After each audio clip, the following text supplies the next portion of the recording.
Bienvenidas y bienvenidos, tengan todos muy buenos días a este encuentro para que hablemos de diplomacia científica en Latinoamérica y el Caribe. Encuentro organizado por Diplocientífica, la red de diplomacia científica en nuestra región.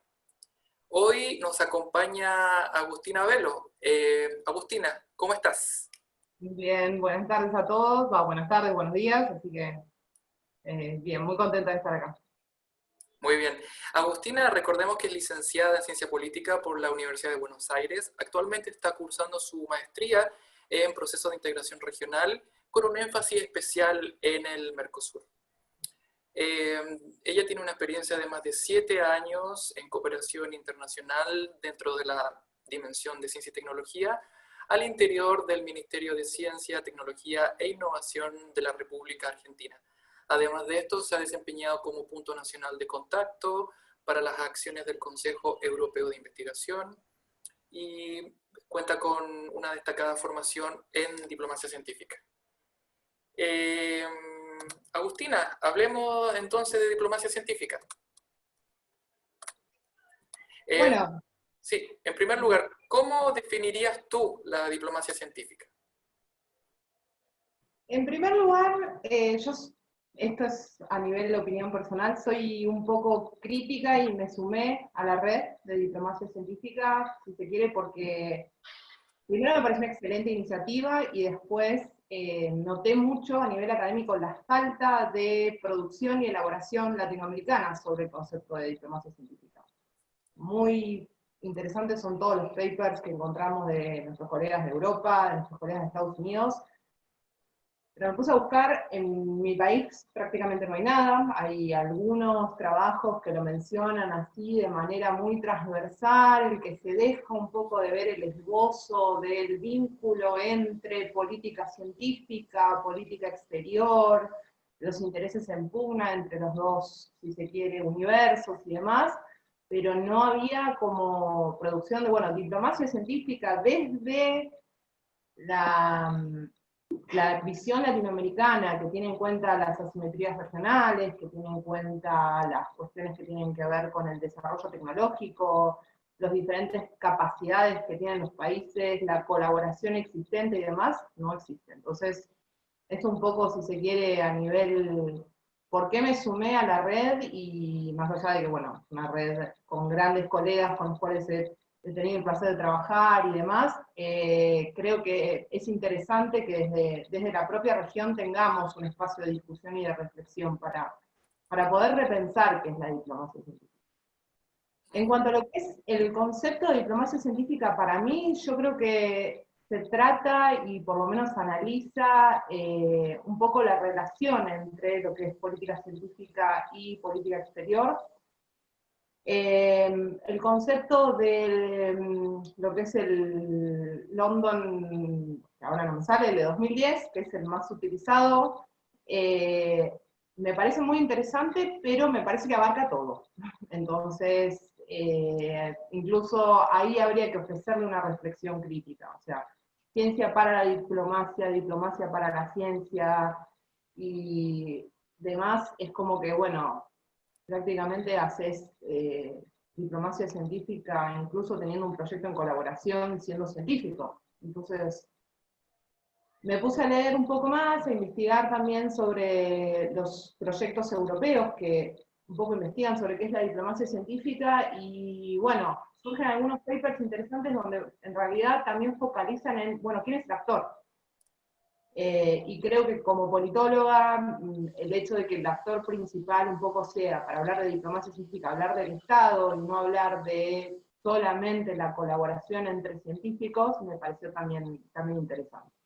Así que no quiero ponerme a sentarme a decir qué definición tengo yo de lo que es diplomacia científica, básicamente un poco porque me parece que a la región le falta, pero sí la entiendo como el vínculo entre lo que es política científica y política exterior, donde juegan un poco los intereses nacionales y los intereses, si se quiere, globales, los retos globales que hay para la cual la ciencia tiene un montón de respuestas y lo que puede ofrecer un montón de respuestas y de contenido para poder seguir debatiendo y solucionando.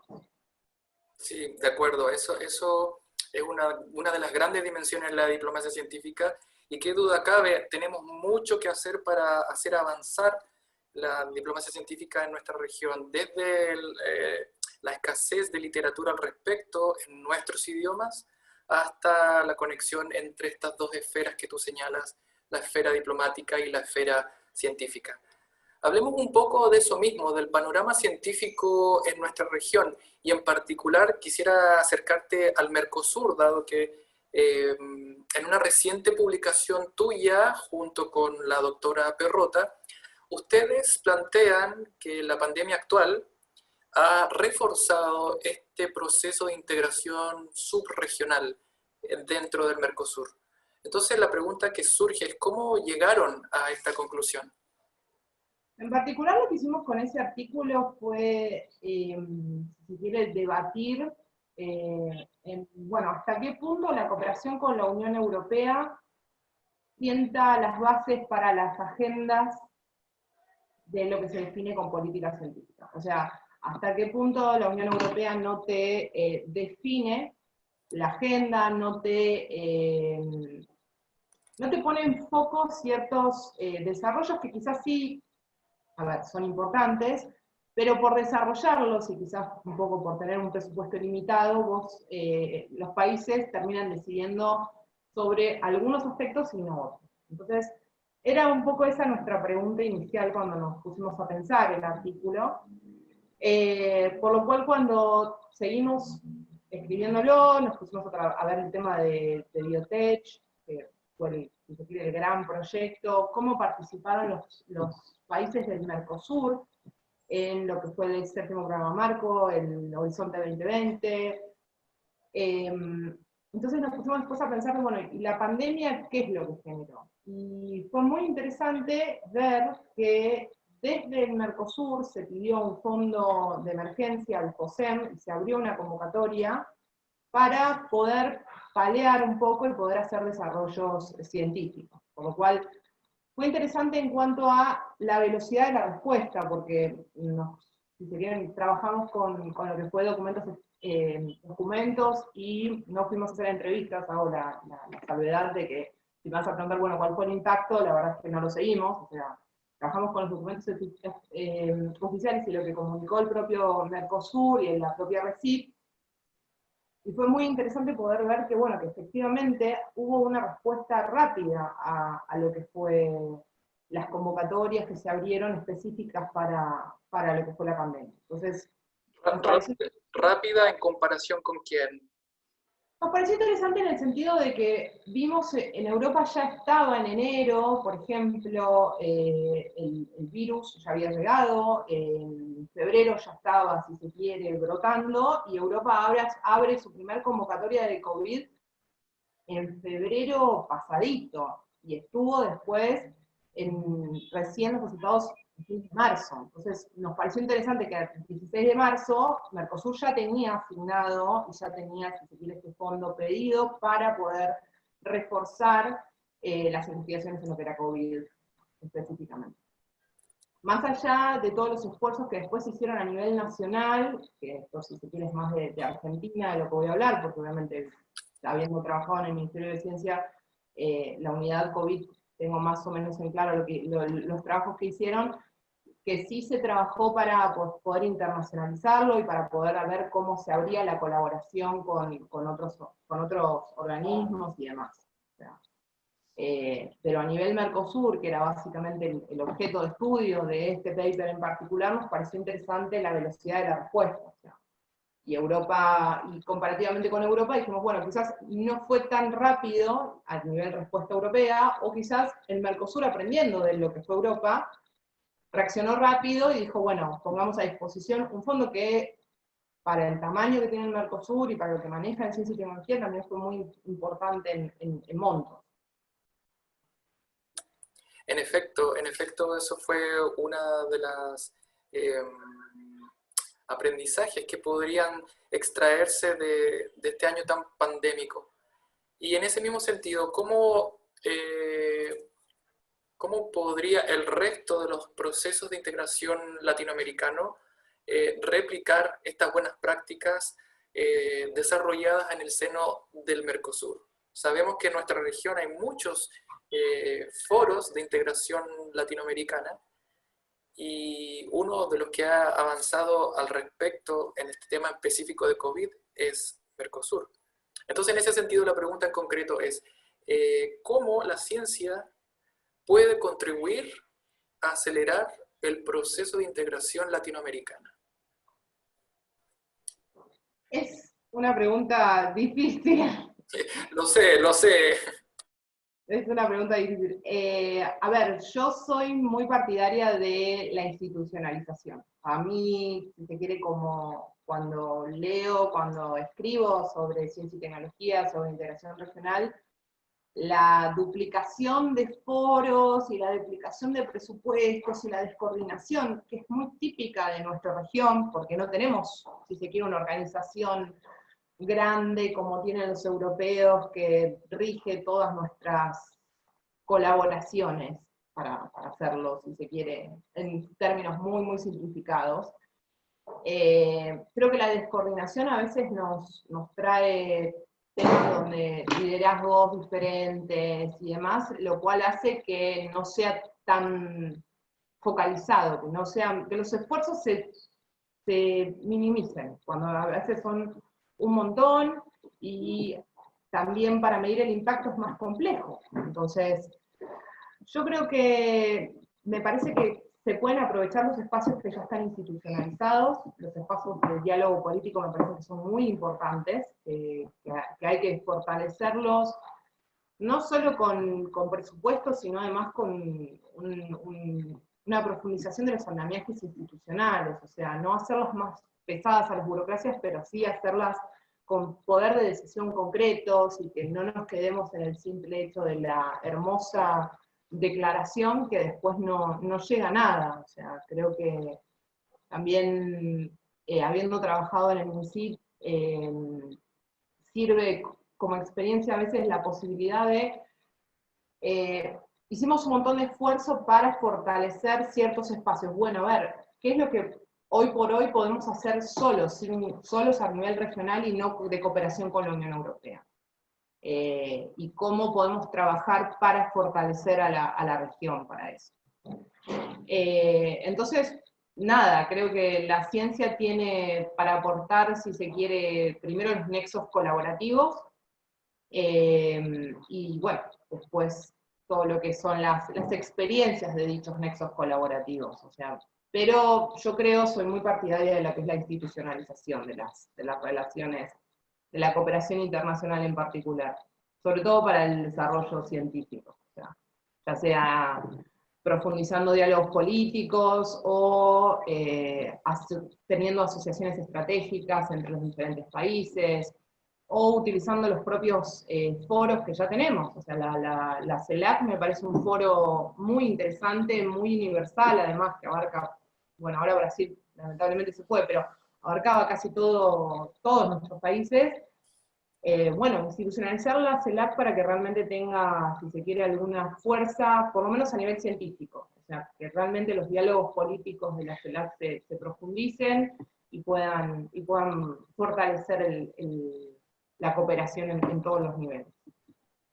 Sí, sí, concuerdo contigo, Agustina. Llegar a los niveles de integración que observamos en Europa es un largo camino, no lo podemos construir de la noche a la mañana, pero sí podemos hacer avanzar paso a paso, poco a poco, allí donde hay consenso, allí donde hay apoyo político, se puede ir avanzando, construyendo a pequeños pasos, ¿verdad? Y uno de esos donde hay bastante consenso a nivel regional es precisamente en ciencia y tecnología, tal como tú lo señalas. Entonces es un tándem de apoyo político y reforzamiento de los andamiajes institucionales que tú señalas. Yo concuerdo con tu visión. Para ir cerrando nuestro encuentro hoy, quisiera volver a tus declaraciones iniciales cuando nos indicabas que falta mucho por hacer sobre diplomacia científica en Latinoamérica y el Caribe. Entonces, en ese sentido, quisiera saber qué acciones recomendarías para hacer avanzar precisamente la diplomacia científica en Latinoamérica y el Caribe. Una vez más, te planteo una pregunta bien compleja, pero si pudieras darnos unas 3 o 4 iniciativas que pudieras observar para que la diplomacia científica avance en nuestra región. En primer lugar, creo que es el conocimiento de ambos mundos. Si pensamos la diplomacia científica como el nexo entre política exterior y política científica, creo que el conocimiento de ambos mundos me parece importante. O sea, tanto que nuestro servicio exterior sepa cómo operan los sistemas científicos nacionales y cómo operan los sistemas científicos a la hora de hacer cooperación internacional, me parece importante, me parece esencial. Después, en el plano académico, me parece que podemos estar escribiendo, y sobre todo que tenemos que estar escribiendo acerca de el tipo de diplomacia científica que esperamos y que queremos, o sea, en un plano, si se quiere, más de voluntad, no de voluntad, pero sí de, bueno, a ver, ¿cómo vemos la Agenda 2030? Desde América Latina. Si vamos a pensar la ciencia y fomentar la ciencia y fomentar la cooperación internacional en ciencia y tecnología, ¿cómo lo vemos? ¿Cómo lo haríamos? O sea, me parece que tendríamos que pensar ciertas preguntas de investigación para poder ir dándole contenido regional a la diplomacia científica en América Latina. O sea, que tengamos en cuenta de que nuestros países no tienen el mismo nivel de desarrollo, no tienen unas asimetrías que son muy potentes en muchos sentidos. O sea, desde mi parte que trabajo, si se quiere, a lo mejor más en Mercosur, y no tanto otros bloques que están dentro de Latinoamérica, me parece que es un plano importante para tener en cuenta. O sea, porque a veces agarramos moldes que son muy lindos a nivel europeo o a nivel Estados Unidos, pero no funcionan. O sea, nunca nos van a satisfacer. Entonces me parece que, bueno, ponernos a repensar y ponernos a pensar de, bueno, cuál es la diplomacia científica que queremos, por un lado, y cuáles son los desafíos que tiene la región. Me acuerdo que en su momento estuve vinculado con lo que es urbanización sustentable. Y urbanización sustentable era un tema muy desarrollado en la parte de cooperación con la Unión Europea, desde el lado de la CELAC. Pero cuando nos teníamos a pensar en el lado latinoamericano de, bueno, a ver, nuestras ciudades, ¿cómo están desarrolladas? Y nuestras ciudades convivían con problemas a lo mejor del siglo XIX, que Europa ya tenía resueltas, o sea, no sé, las cloacas, por ejemplo. Entonces me parece que, bueno, que nuestro concepto de diplomacia científica tiene que tener un poco en cuenta eso, tiene que pensar que nuestra región tiene desafíos que a lo mejor quedan pendientes, que son muy importantes para poder pensar un concepto de diplomacia científica que por lo menos satisfaga y contemple lo que es todo lo que es latinoamericano.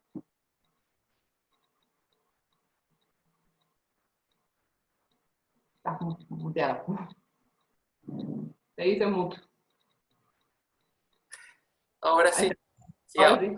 ahora sí. En el fondo, tratar de construir una diplomacia científica adaptada a la realidad de nuestra región. Pues bien, Agustina, así rápidamente hemos llegado al término de esta cápsula. Queríamos agradecerte por tu tiempo, por darnos estas reflexiones acerca de la diplomacia científica en Latinoamérica y el Caribe. También agradecemos a todo el equipo de Diplocientífica que ha hecho posible este encuentro. Le dejamos extendida también la invitación a que nos sigan en un próximo encuentro, en una próxima entrevista con un destacado actor o personaje de diplomacia científica en Latinoamérica y el Caribe. Si esta entrevista te ha parecido interesante, te invitamos también a que te suscribas a nuestro canal de YouTube y que nos puedas seguir en las redes sociales si estás interesado o interesada en saber más acerca de diplomacia científica en nuestra región. Todos estos enlaces los puedes encontrar fácilmente en nuestro sitio web, que es diplomaciacientifica.cl. Bueno, muchas gracias, Agustina. Nos vemos en una próxima oportunidad. Que estés muy bien. Gracias, buenas tardes.